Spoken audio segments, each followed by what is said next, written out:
Jai Shri Gurudev.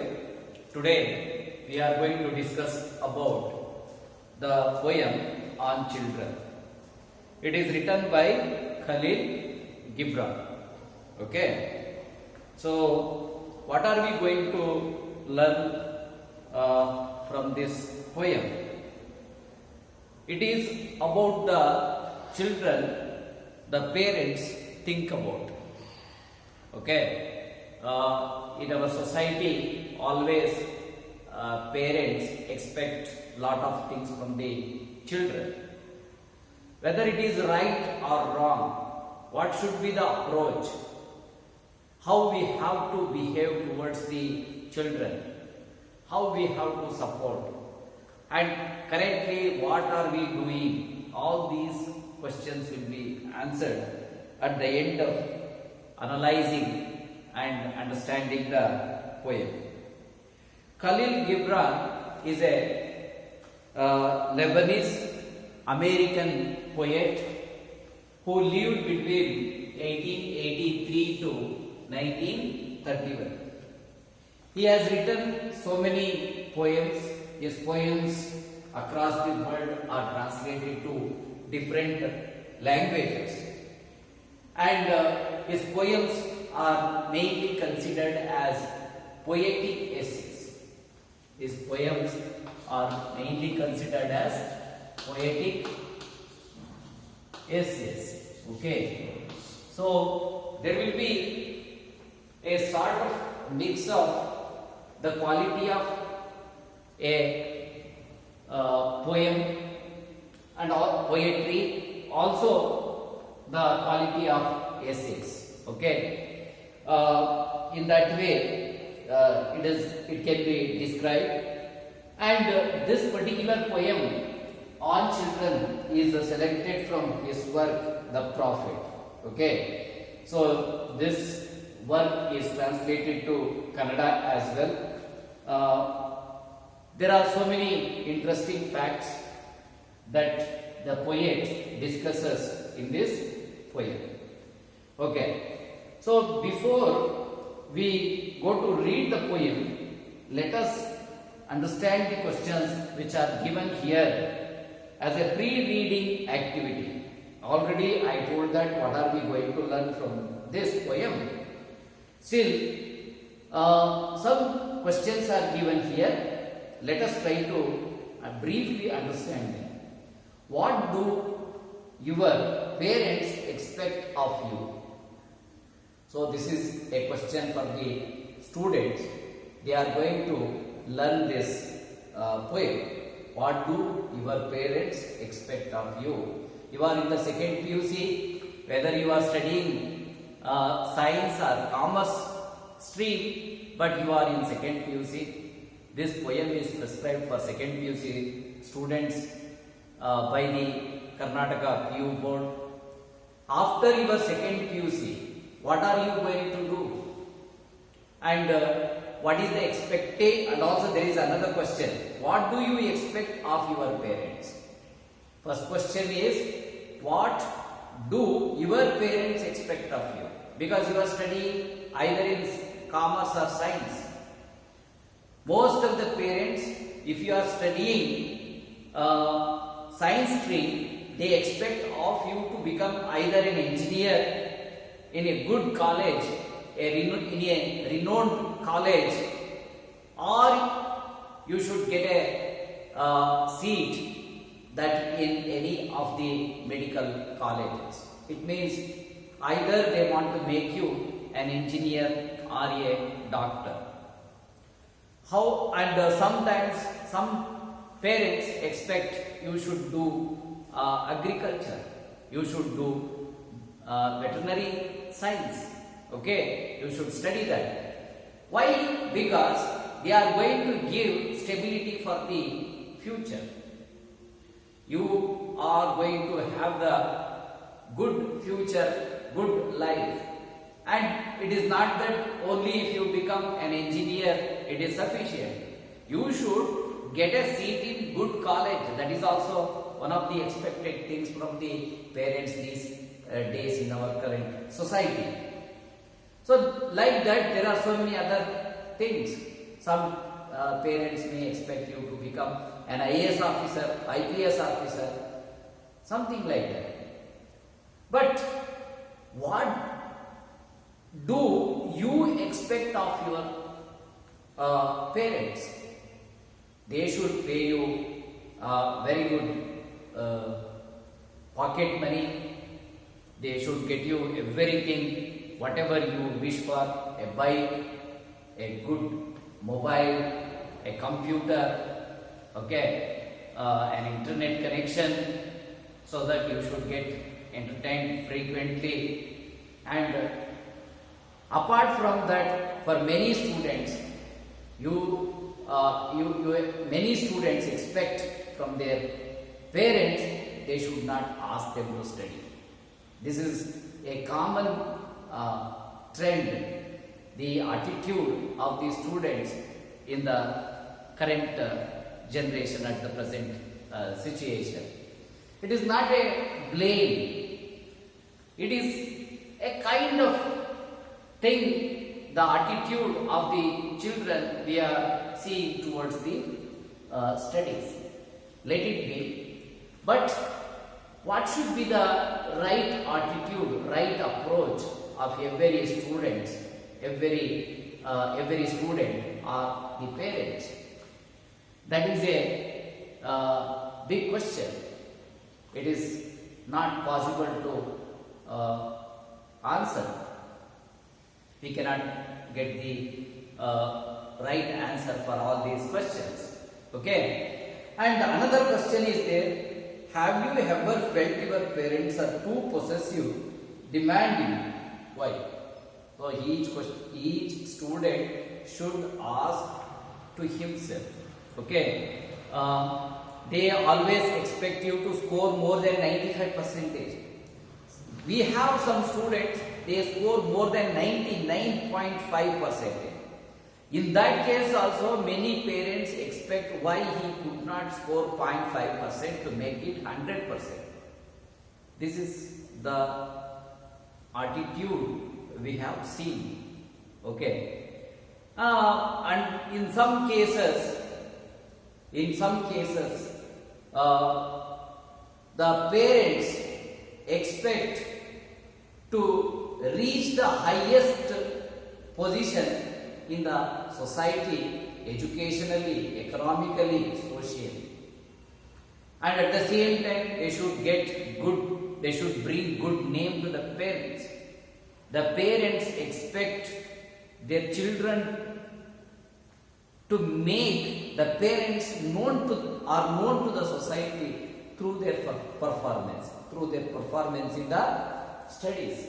All these things are there. These are all the just kinds of thoughts which go in our mind. But what should be our attitude? That is going to be discussed briefly here in this poem.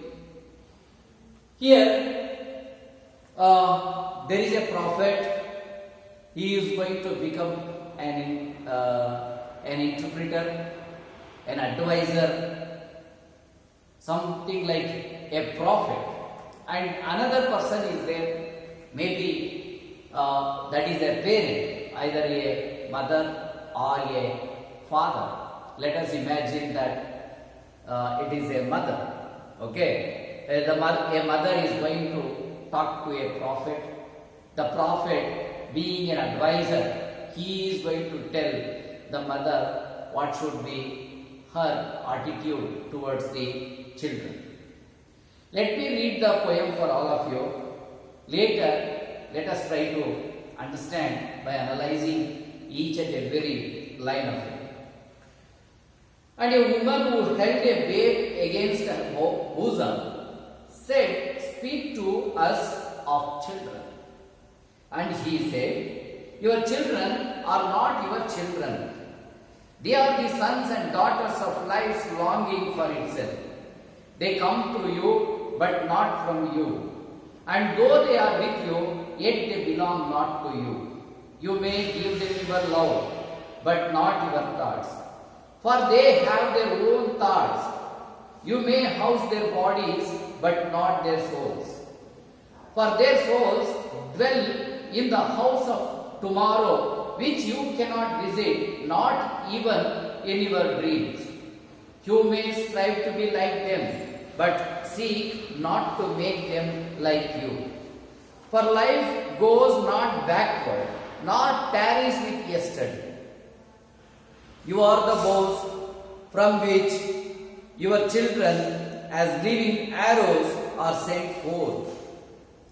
The archer sees the mark upon the path of the infinite, and he bends you with his might, that his arrows may go swift and far. Let your bending in the archer's hand be for gladness.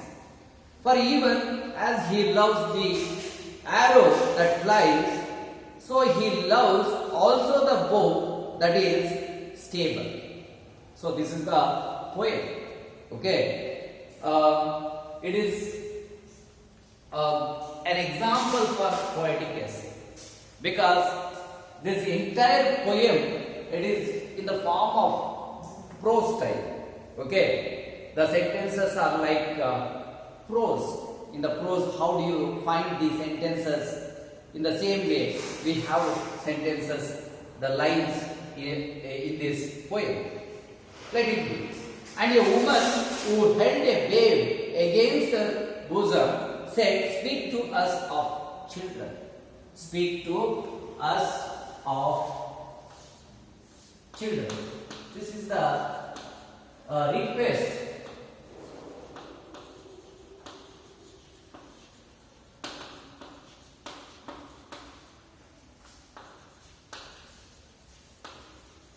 A woman think that she is a mother because she has a baby with her. She has held it against her bosom. And now she wants to know about the future of her child. Okay? She wants to know about the future of her child. What it is going to become. Whether it is going to become a good citizen in this world, in this society, a doctor, an engineer, a prophet, a priest, a politician in a good position with high position in the administration.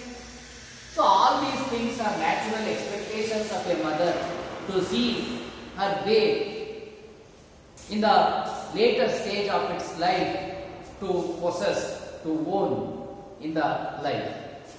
No mother wants to see her son or daughter finding difficulties to survive in the society. It should live a happy life. It should enjoy all the pleasures, the sweetness of the life. It should not struggle. It should not worry. It should not find difficulty in its life for anything. That is the kind of expectations always we can see in the society. Okay. Given all these things, finding all these things, we see the parents, how they approach a person or people in the society who go to a person expecting to know about the future. Future is uncertain. Future is a secret. It cannot be discovered early in advance before it is going to get revealed to the people.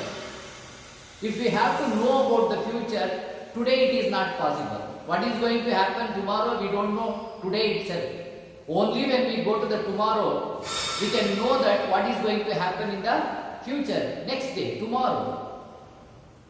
We can know only about today. We can tell something what is happened in the past, yesterday, but we cannot tell tomorrow what is going to happen. Okay, either we can tell about the past or we can tell about the present, what is happening at present. The next moment also we cannot tell what is going to happen. When that is the uncertainty, the people will always be having the anxiety to know about the future, to know about the tomorrow. This is common. This is a common phenomenon, a common attitude among all the people in the society. Here, when the mother wants to know about the future of her children, she goes to a prophet, generally who is very close to the God, can say something good about the children of their future. That is the imagination, belief, the trust of people. When they go there, what the prophet will speak, what he is going to speak. Okay, prophet is one who can tell the future of the people. That is the belief. Let it be, not a problem. He said, your children are not your children. Your children are not your children. It means it is the woman. Okay? A woman wants to know about her children. When she went to the prophet to ask about the future of her children, he is telling something which is contradictory to the expectation of the mother or a woman. It is not expected. She has not thought that the prophet is going to say like this, your children are not your children. It will be something not expected, unusual, it is unpleasant for a parent to accept that. Anybody is told that your children are not your children, suddenly they will think about what is this person is saying, why he is saying like that. If my children are not my children, who are they belong to? To whom are they belong? This will be the question. Definitely they are going to get in their mind. Your children are not your children. Certainly there is nothing to hurt the woman by the prophet. Prophet is not having such ideas, such intentions to hurt the woman, to hurt the mother. But here he is telling the fact that is going to hurt or raise a serious question to the woman. Your children are not your children. Then what else? This is the question a mother can have. Here we have to think positively. That is what the intention in the mind of the prophet. He is trying to mean that they are the children of the God. They are not just your children. These children do not belong only to the woman, they also belong to the God. Maybe physically we can see that the children are close to the mother, nearest to the mother, they are living together with the mother. Okay, but actually, spiritually, these children must stay with the God. They are the children of the God. They are sent by the God. That is the intention of the prophet. Then that is the case. What should be the attitude of the woman or the mother towards the children? That is the advocacy we are going to get here. They are the sons and daughters of life's longing for itself. Okay, they are the sons and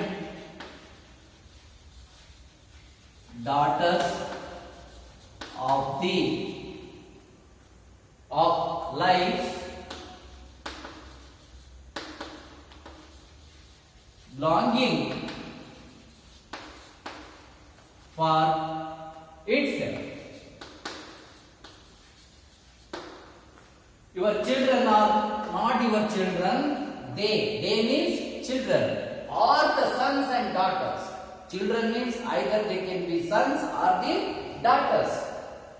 Okay, a mother can have only sons or the daughters. That is also not in the hands of a mother who is going to get the children. Whatever she is going to get, whether they are sons or daughters, she must accept them, they are her children. Okay, they are the sons and daughters of life longing for itself. Every child will have its own dream. Every child will have its own dream or objective. Okay, or purpose or ambition to fulfill in itself, in its life. That's why a child might have taken birth on this land. It is having its own dream, objective, purpose, ambition in its life, in its fate, in its future. To serve that, it has come to the earth. The mother should not expect that the children have come to fulfill the dreams, ambitions, the objectives, purpose of the parents. It is not so. Every child is having its own dream, objective, purpose, ambition. Okay, to fulfill it, it has come to the earth. It has taken birth on this land, in this universe. We should not be so much possessive. We should not be like we are the owners of the children. No more. We are not the owners of our own children. That is what the Prophet is advising to the mother. That should be realized to the woman, the mother who has come to seek the answers about her children, about the future of the children. They come through you, but not from you. The Prophet is saying, they come through you. They come through you, but not from you. It is very, very difficult to understand. They come through you, but not from you. What does it mean? A mother carries the baby inside of her womb for 9 months to give birth, to bring it to the earth. 9 months she will keep the baby inside of her womb. She will nourish. She will give everything to the baby, whatever she can. She bears all kinds of pain during that 9 months. It is not for 1 day, 2 days. Okay? For 9 months she is going to bear all sorts of pain when she is going to carry it for 9 months. Only after 9 months it will come to the earth from the mother's womb. Okay? If that is the case, if that is the fact, what does it mean? They come through you but not from you. Generally,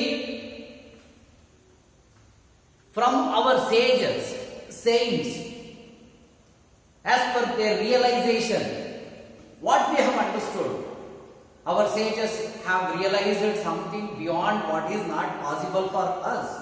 What they have realized? The body will always be having the end. One fine day, we feel that, we think that, we imagine that, we know that we are going to die. It means we are going to leave this world. What does it mean?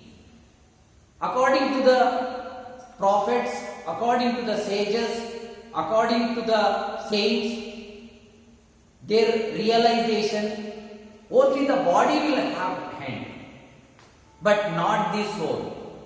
The soul is not going to die. It is permanent.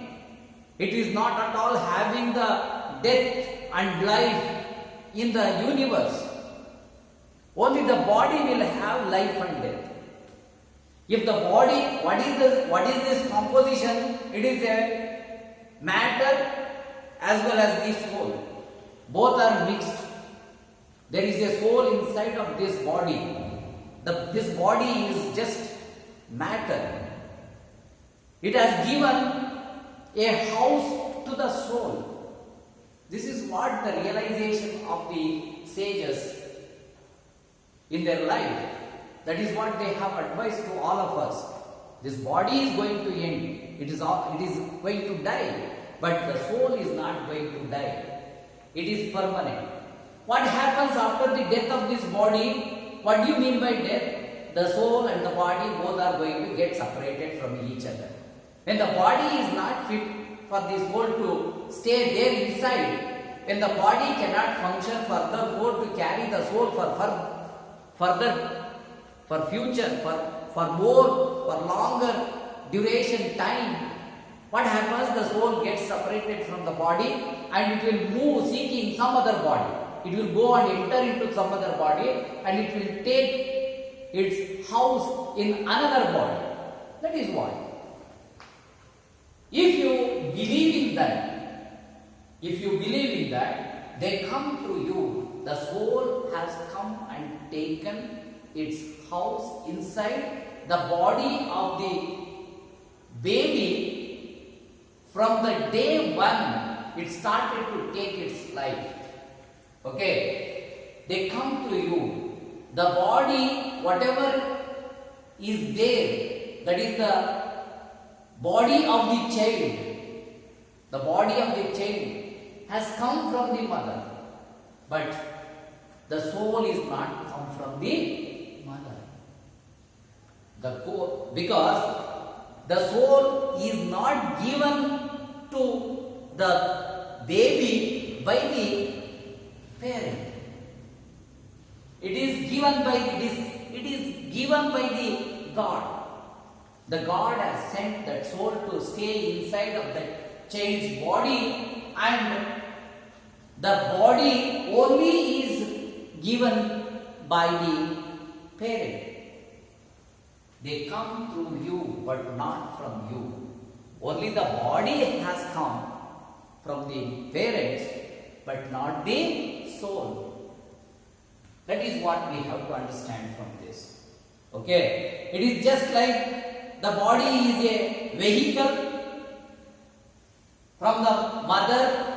It has taken, it has shared the body of the parent, and it has taken birth, and it is there in this universe. But its soul, it is not from the parents. It is given by the God. It is given by the God. That's why we should not be more possessive. We should be generous enough to think all these things and understand and accept all these facts in our life. Most of the time the parents think that they are the sole owners. They can do whatever they want. They can control however they like, and they can treat their parents how they want. They can force them in whatever the manner they like. This is common, but it is not so. It should not be. That is what the advice being given by the Prophet to the mother.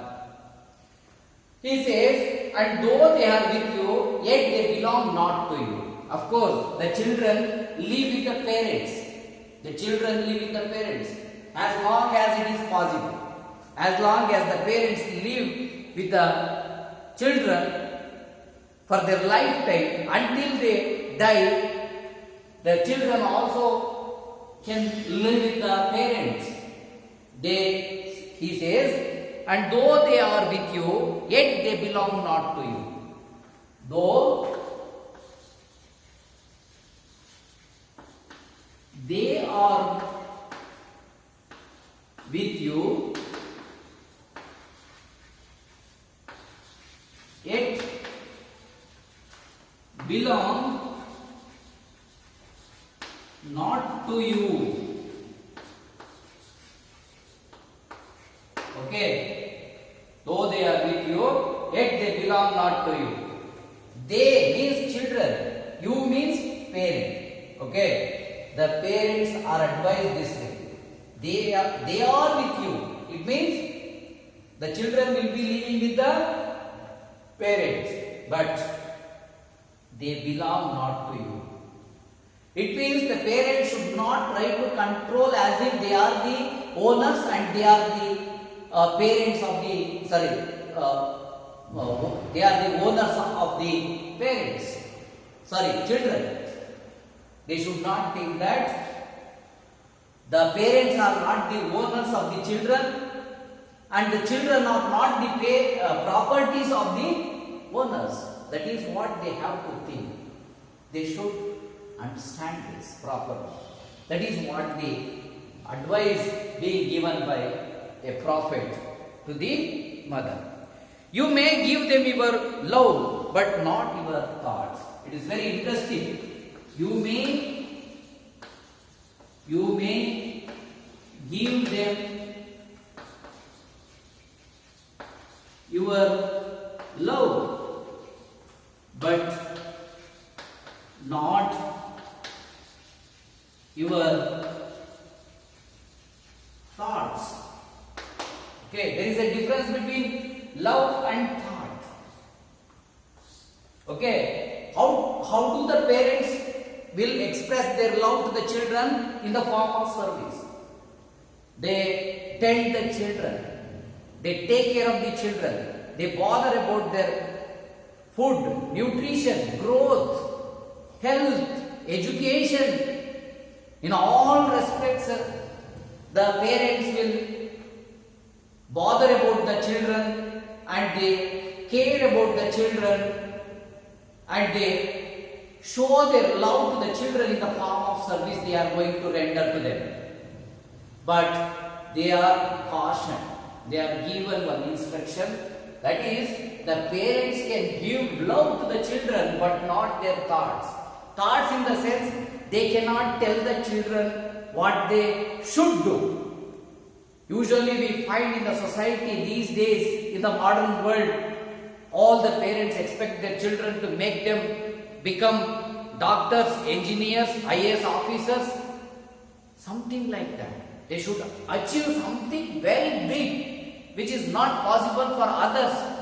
They have to achieve the highest positions in the society in the good manner without getting any bad name.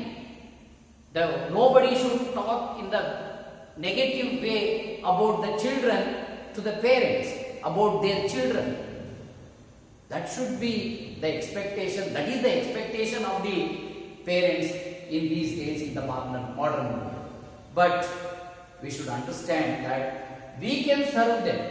We can give them food, clothing, education, advice. Okay, we can take care of them in terms of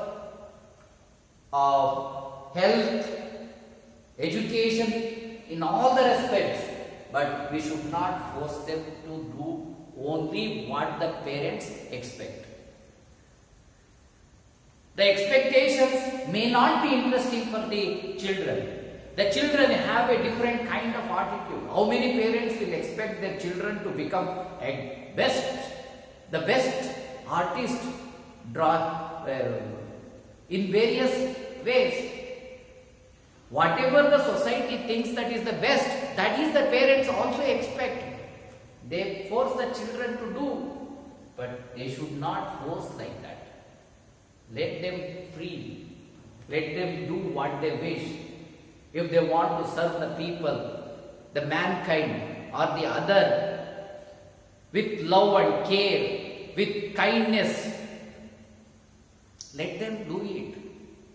We cannot expect always in terms of monetary benefits, economically, in economic terms only, in financial terms only, in the social status terms only. The parents always think their children to get benefited, but it should not be.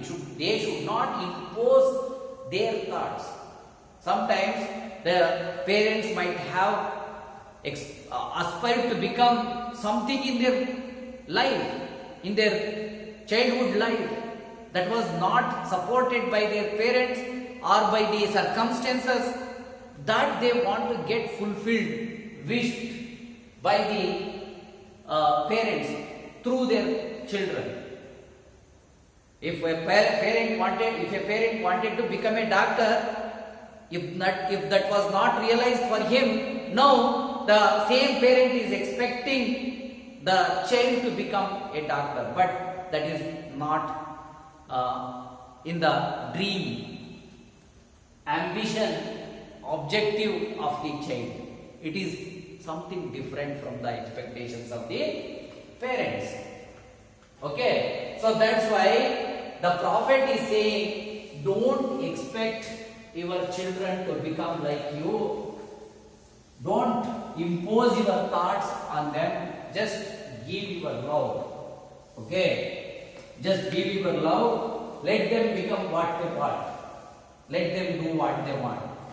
Not in the negative ways, in the positive ways. He is telling. Okay. Why he says, you may give them your love, but not your thoughts. For they have their own thoughts. Already I mentioned that. For they may have their own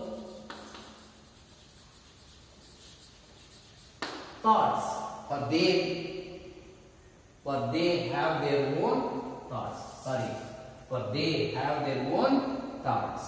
It means the thoughts of the children and the thoughts of the parents both will be different, contradictory to each other. If the parents want the child to become a doctor, the child wants to become an artist. This is the contradictory thing. Sometimes you see that the children like to become farmers, but that is not in the wish list of the parents. That will be different from the wish list of the parents or the children. Like this, there will be contradiction. That's why the prophet says that they have their own thoughts. Don't impose your thoughts. Just give your love. That is the advice he is giving. You may house their bodies but not their souls. He says, you may house their bodies. You may house their bodies, but not their souls. Okay, see that. You may house their bodies. You may house their bodies. Means you can control their bodies. Because physically it is there nearer to you. You can control the body. You can make the child to sit. You can make the child not to go anywhere. You may advise, punish, restrict, control the child in any way not to go away from the place you have allotted for the child. You have told something The child has to sit, it has to do according to your wish. You may house their bodies, you can control their bodies, but not their souls. The child will be sitting in front of the parent, but it will be something, it will be thinking something else. You are asking to read, but the child is dreaming, imagining something to create, something to draw, but you don't know that. You are not allowing the child to draw the same picture which is there in its mind. But you are asking the child to do like reading, but it wants to write something which is there in its mind. That way you can control their mind, body, but not their souls. The soul is thinking something else. Maybe it is dreaming about the God. It is dreaming about the nature. It is dreaming about a river. It is dreaming to create something. But you are not letting the child to do all things. According to you, all those exercises are going to become futile in future. That is the parents thinking. That's why the parents are not allowing the child to do that. The parents want to see something useful, fruitful. That's why they try to control. For them, he is saying, you may house their bodies, but not their souls. If you control, what is going to happen? After the examination, after some time, that will be realized to the parents, whatever they tried, struggled to get it done by the child, that has become futile, because always they try to control their body. They did not realize that they never could try to control the souls. They could not control the souls. That was not realized to the parents. That was not possible to control the souls. That was not realized to the parents. Only they tried. Their attempt, their exercise of controlling the body was just a futile exercise. That is not going to be realized until some time. Only after some time that will be known to the parents. At that time they cannot do anything. That's why the children should be given enough freedom so that their body should go with their soul. It means they should do what their mind thinks. They should be allowed to practice, learn, do according to their wish, dream. Because every child is having its own destiny that is decided by the God. According to the wish of the God only, things can happen. That should be realized by the parents. That is what the advice being given by the prophet. Don't control them. If you control, nothing is going to work out, because God has already decided their future. According to the wish of the God only it is going to happen. Leave them. Free them. Only you can control the body. You cannot, anyway you cannot control their soul. Why do you try? Why do you struggle? Just leave them. That is what the advice being given by the prophet to the parents. Now, for their souls dwell in the house of tomorrow. He is also telling that for their souls dwell in the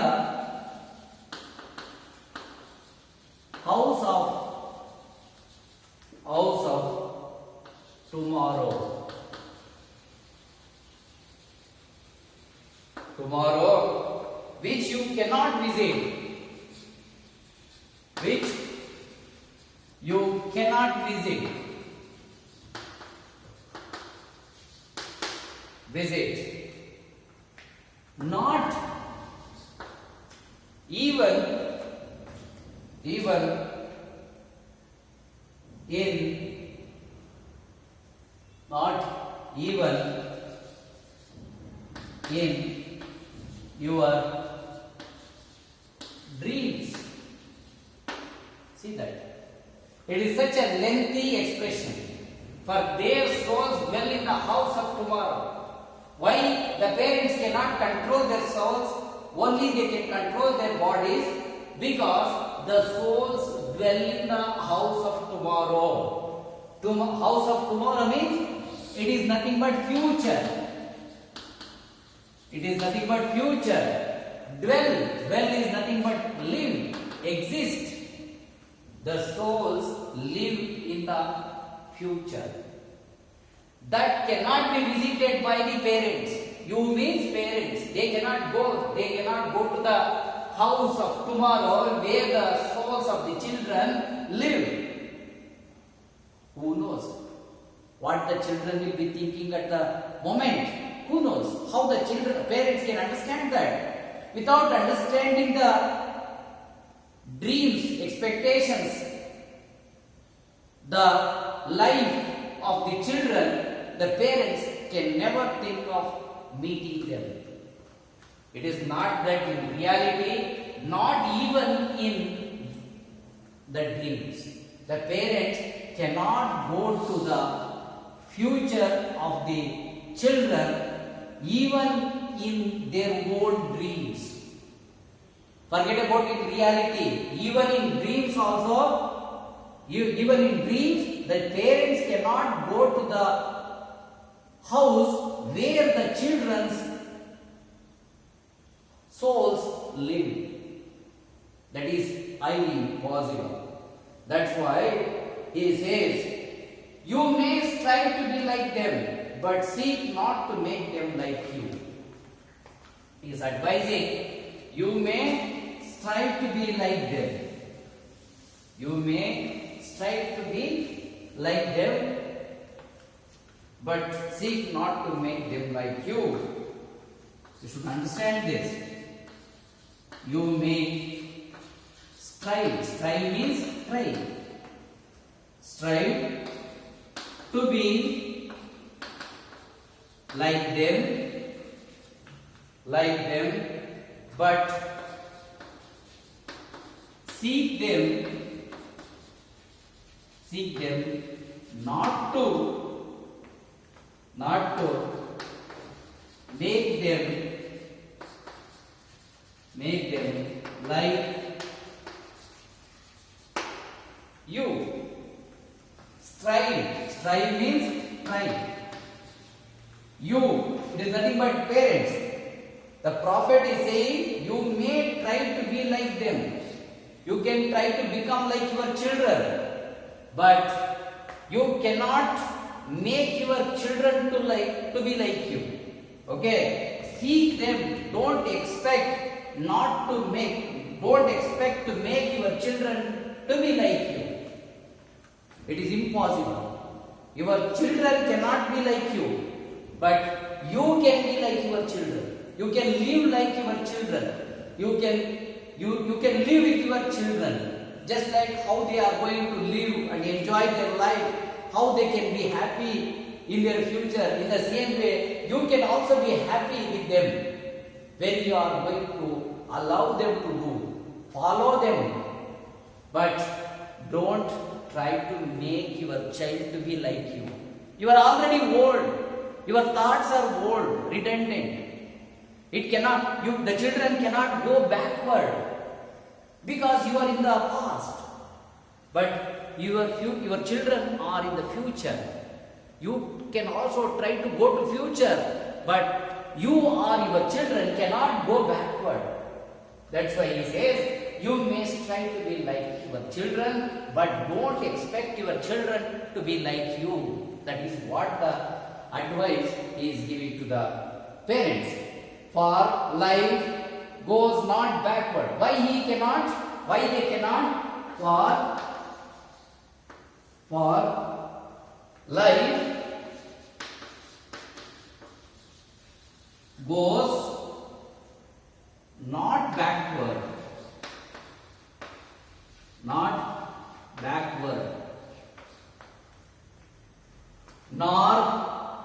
tarries with yesterday, nor tarries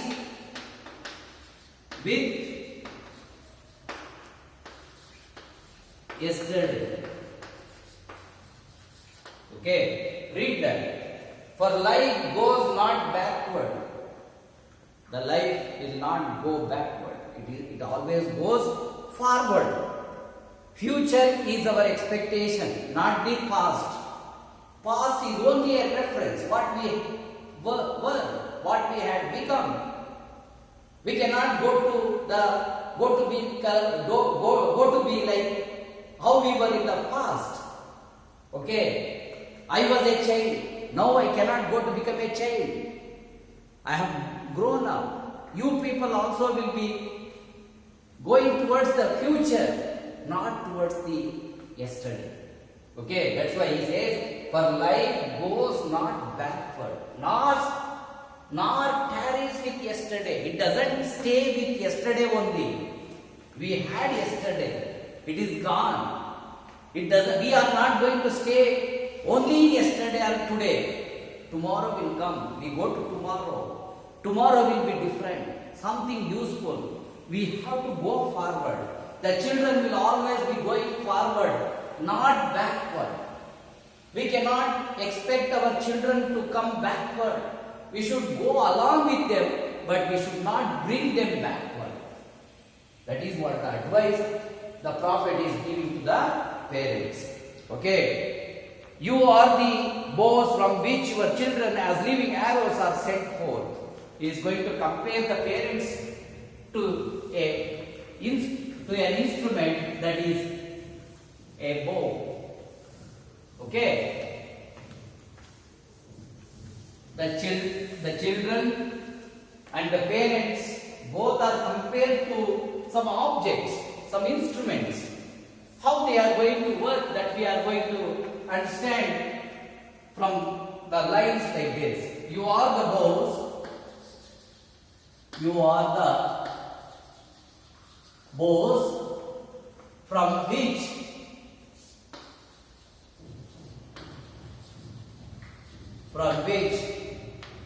your children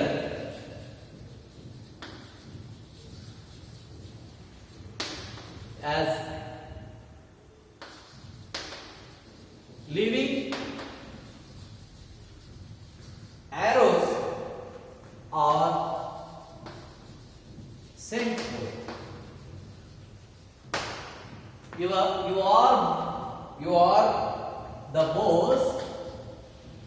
Bow is an instrument. It is going to be used for sending the arrows forward.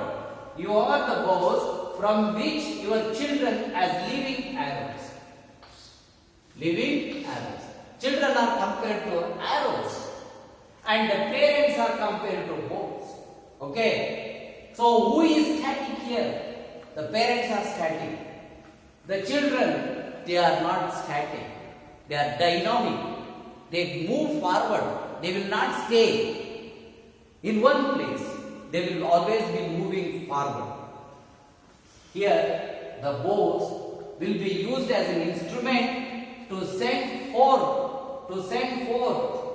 the arrows. Okay? So we have to understand that the children are the living arrows and the bows are the parents. The parents will be used to send forth the children forward.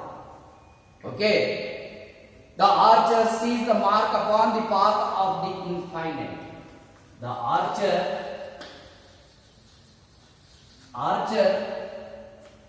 sees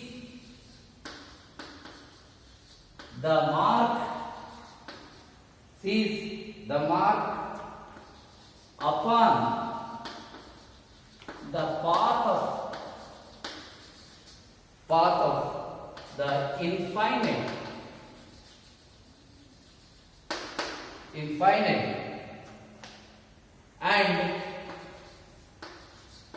He bends. He bends you with his might. With his might. That his arrows may go swift and far. Okay, you should understand this lengthy sentence. The line, the archer is nothing but God. The parents are compared to bows, the children are compared to arrows. The archer is the God. The God is compared to an archer. Here, the God, like an archer, is going to aim at something to send the arrows, that is children, with the help of the bows, that is parents. Okay, the archer sees the mark upon the path of the infinite. Infinite means that we don't know. Infinite. Okay, the end is not going to be known to us. This is the path. Imagine this path continues.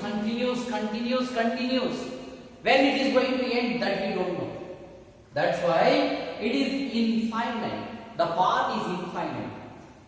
How long the children have to go, how long the arrows have to go, that is not known to us.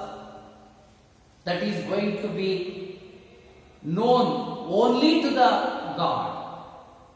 The archer has fixed his eye upon the path to make the arrows, that is children, to reach the aim, that is infinite. You cannot imagine infinity, infinite. That cannot be imagined. That is not in our imagination.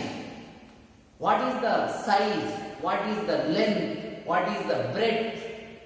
What is the end? All these things are not going to be known to us. We cannot imagine that. That is known only to the archer. That is the God. The archer has fixed his aim at the infinity, that is infinite, to where the arrows, the children, must go. What he does, what the archer does, he bends you with his might. It means he is going to hold the parents with his hand.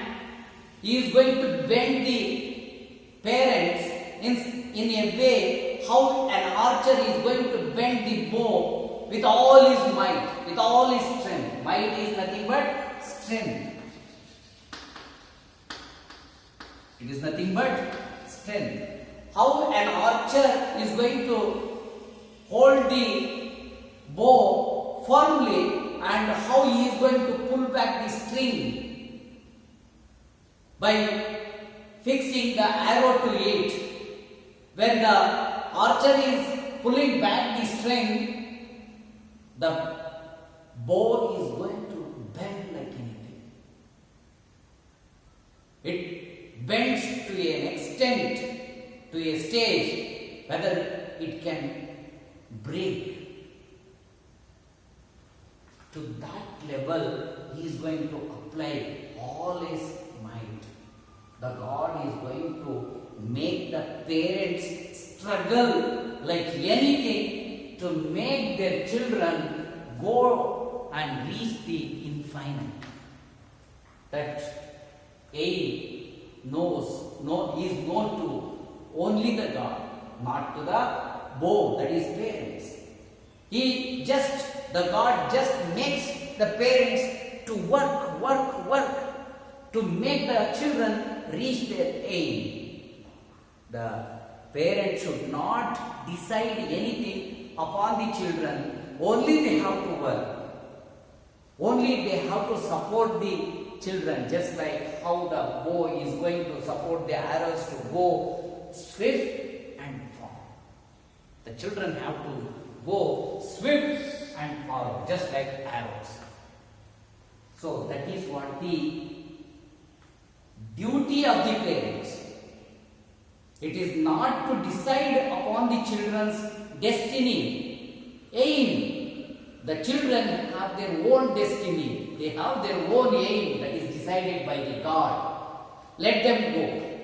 Only you just support. That is what the advice the Prophet is giving to the parent. For even as he loves,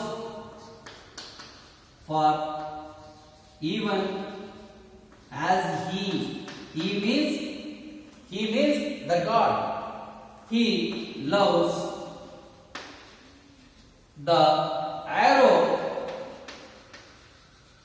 that flies.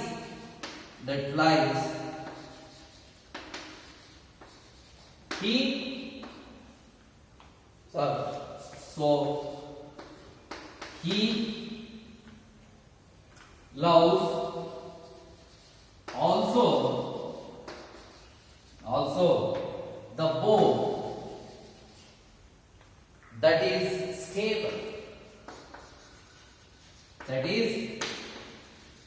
stable. Okay. For even as he loves the arrow that flies, so he loves also the bow that is stable. When the archer is trying to pull the string of the bow to make the arrow go forward, he applies all his strength. The archer is going to apply all his strength. That is nothing but the God is giving all sorts of trouble, all sorts of difficulties he is imposing on the parents to make the children go forward swift and far to reach their aim. At that time, if the children reach the infinite, that aim that is decided by the God, He doesn't love only the children who are going to reach the destiny according to the archer. He also loves the parents who are going to support the children being stable with them. Understand once again? The God is not going to love only the arrow that is going to reach the destiny that is decided by the God.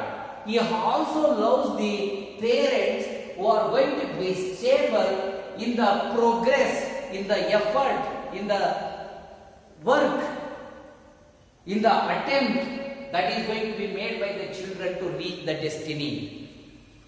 Here, the parent should be stable. Stable in the sense, always they should try to be consistent in supporting the children, because the children should go to the destiny. At that time, the God is not going to love only the arrows that are going to reach the destiny. Even the parents, they are going to support them. They will also be loved by the God. That's why be happy to support them. Be happy to support the children. That is what the advice the parents are given here by the Prophet. Okay. So it is a very simple poem and with enormous meaning in it to make the children and the parents understand each other in a better way, and the parents to understand the children in a much more better way. Okay, so this is what the poem talks about. If you have any clarification, doubts, you can ask me. Fine? Thank you.